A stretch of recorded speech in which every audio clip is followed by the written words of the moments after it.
আসসালামু আলাইকুম, সবাইকে শুভেচ্ছা জানাচ্ছি। মাসুম মাহবুব। তারেক রহমান দলের মধ্যে সবচেয়ে গুরুত্বপূর্ণ ব্যক্তি হলেও সিদ্ধান্তের ক্ষেত্রে অদৃশ্য শক্তি কাজ করছে এমনও প্রশ্ন আসছে। সোশ্যাল মিডিয়াতে, গণমাধ্যমে, কলামে বুদ্ধিজীবীরা, পলিটিশিয়ানরা এই প্রশ্নগুলো তুলছেন। যখন ক্ষমতায় বসেই তারা শপথ নিলেন একটি, তারা সংস্কার পরিষদের শপথটি নেননি।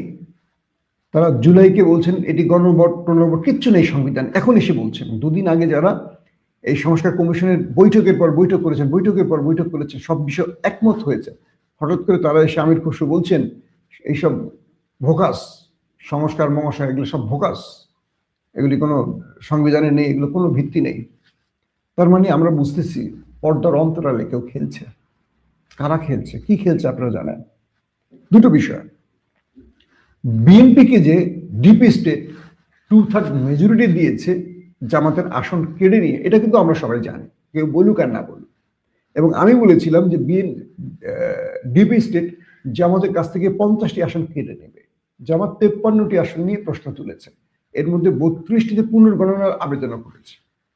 তার মানে বিএনপিকে একটা 2/3 মেজরিটি দেয়া হবে। এ কারণে বিএনপির ঘাড়ে বন্দুক রেখে তারা অনেক অন্যায়কে ন্যায় পথে নিয়ে আসবে। অর্থাৎ এই গণভোট, এই জুলাই চার্টার, এগুলো সব বাতিল করার ধান্দা করতেছে তারা। কিন্তু এগুলো আমি যতটুকু জানি তারেক রহমান এগুলোর পক্ষে, কিন্তু তিনি কিছু করতে পারছেন না। তার হাত বাঁধা আছে অদৃশ্য কোনো জালে।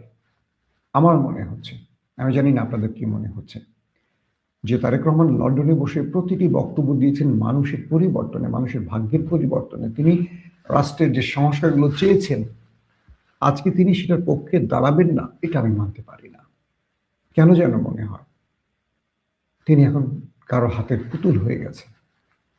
আমাদের ডক্টর খলিলকে পররাষ্ট্রমন্ত্রী করা হয়েছে কেন? বলা হয় আমেরিকার চাপে।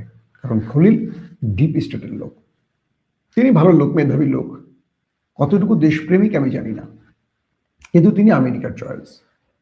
এই পদটিতে বসতে চেয়েছিলেন আমির খসরু, এবং ভারতও চেয়েছিল আমির খসরুকে পররাষ্ট্রমন্ত্রী পদে, কিন্তু আমেরিকার সাথে পেরে ওঠেনি।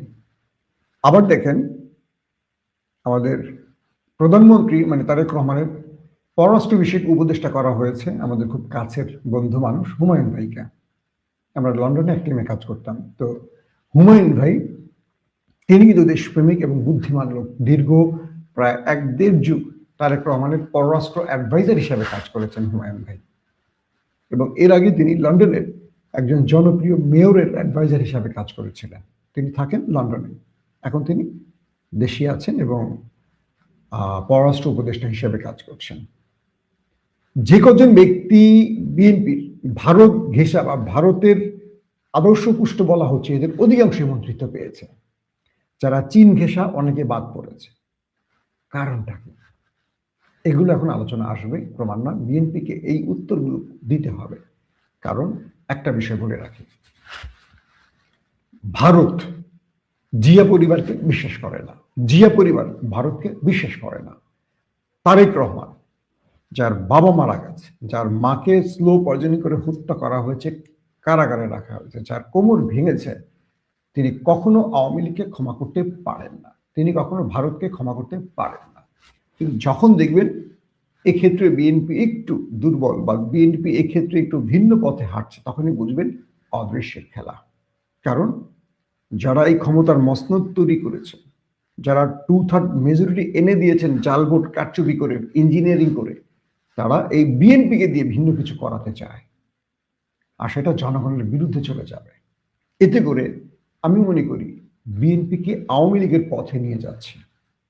আওয়ামী লীগ যেভাবে ধিকৃত হয়েছে, দেশ থেকে বিতাড়িত হয়েছে, সে অদৃশ্য শক্তি কোনো না কোনোভাবে ক্ষমতার লোভ দেখিয়ে বিএনপিকে যেন সেই পথে না আনে।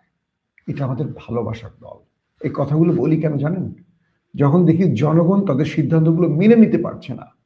আমরা তো জনগণের কাতারের লোক, নেতারা জনগণের কাতারের নন। তারা ভোট চাওয়ার লাস্ট 1 মাসই জনগণের কাতারে যান, তারপর তারা এসি রুমে থাকেন, তারপর দেশ নিয়ে পলিসি তৈরি করেন, ব্যাংক ভরেন, বিদেশে চলে যান, আবার আসেন, এটাই করেন।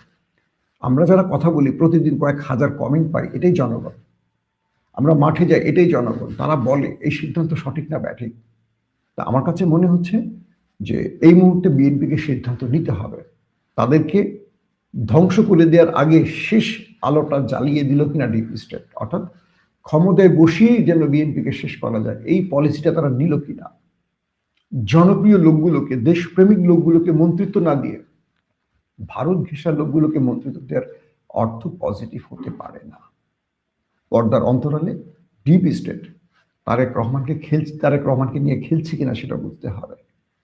এবং আমাদের একটা কথাই বলবো শেষ সময় এসে, তারেক রহমানের প্রতি আস্থা রাখতে হবে, তবে চোখ বন্ধ করে না, চোখ খুলে রেখে। তিনি বা জিয়া পরিবার এই দেশের জন্য জন্ম নিয়েছে, জিয়া পরিবার এই দেশের জন্যই কাজ করে, এবং জিয়াউর রহমান এই দেশের জন্য কাজ করতে করতে শহীদ হয়েছে। খালেদা জিয়া আপোষহীন ছিলেন দেশের ক্ষেত্রে, জনগণের ক্ষেত্রে। তিনি আপোষ করেননি। তিনি আপোষ করলে হাসিনাকে তাড়িয়ে তাকে আবার ক্ষমতায় বসাতো ডিপ স্টেট। সেই পরিবারের, সেই রক্তের তারেক রহমান ভুল করতে পারেন না আমার বিশ্বাস। তাই আমাদের আরো সতর্ক হতে হবে। বিএনপির ব্যাপারে আবেগ বিসর্জন দিয়ে আমাদেরকে বাস্তবিক হতে হবে। একটা জিনিস মনে রাখবেন, কখনো কখনো প্রধানমন্ত্রীরা কারো জালে আটকা পড়ে যান। বেগম জিয়ার শেষ কথাটি দিয়ে শেষ করবো আজকের ভিডিও। ভারতের চাপ আসছে তার উপর কোন একটা চুক্তির বিষয়। বেগম জিয়া কোনোভাবেই রাজি নন, এটা দেশের বিরুদ্ধে যাবে, এটা তার মুখের থেকে বলা। আমি একটা বই লেখার কাজ করছি, ইনশাল্লাহ বইটাতে হয়তো আপনার কথাগুলো পাবেন খালেদা জিয়াকে নিয়ে। তো সেখানে বেগম জিয়ার উপরে ভারতের চাপ, কোনো না কোনোভাবে এই বিলটা মানে এই চুক্তিটা করতেই হবে ইন্ডিয়ার সাথে। খালেদা জিয়া কোনোভাবেই রাজি না। কি করবেন? ডিপ স্টেট তার উপর চাপ তৈরি করছে খালেদা জিয়ার উপর। শেষ পর্যন্ত তিনি বিরোধী শিবিরে করলেন কি, তার নিজের ব্যক্তিগত এজেন্সিকে দিয়ে তথ্য ছেড়া দিলেন আস্তে করে খালেদা জিয়া। কেন ছাড়লেন? যেন বিরোধীরা ব্যাপক আন্দোলন শুরু করে দেয়। তিনি জামাতকেও তখন ডেকে বলে দিয়েছেন, যেটাকে নিয়ে যত পারেন আন্দোলন করেন। বাস মাঠ গরম করে ফেলছে বিরোধীরা, এমন আন্দোলন সংগ্রাম। বেগম জিয়া পুলিশকে বলেন, কোন একটা জায়গায় একটু পুলিশকে বলছেন যে একটু বেশি মারমুখী হও, যাতে জনগণ আরো খেপে যায়। পুলিশ একটু মারমুখী হলো, জনগণ আরো খেপে গেছে। শেষ পর্যন্ত খালেদা জিয়া বললেন, না, কোনোভাবে এই চুক্তিটা আমি করতে পারবো না, দেশের মানুষ খেপে গেছে। সেইভাবে দেশটা রক্ষা করেছিলেন। এই যে প্রধানমন্ত্রীদেরকে আমরা অনেক কিছু বলি, প্রধানমন্ত্রীদের হাত কোথাও না কোথাও বাধা থাকে। ইন্টারন্যাশনাল এস্টাবলিশমেন্ট, ডিপ স্টেট, এরা অনেক বড় বড় খেলোয়াড়, একদম জীবন নিয়ে চলে যাবে। তারেক রহমান সিদ্ধান্ত না মানলে দেখবেন জিয়াউর রহমানের পরিণতি হতে পারে। তাই বলছি, আমরা আস্থা রাখবো, অন্ধবিশ্বাস নয়। এই দলটার প্রতি আমাদের ভালোবাসা আছে, কিন্তু আমরা এই দলটাকে ছিনতাই করতে দেব না কাউকে। আমরা সজাগ থাকবো, যেমন দেশ পাহারা দিব, তেমনি জিয়া পরিবারকে আমরা ইনশাআল্লাহ পাহারা দেব। আল্লাহ হাফেজ।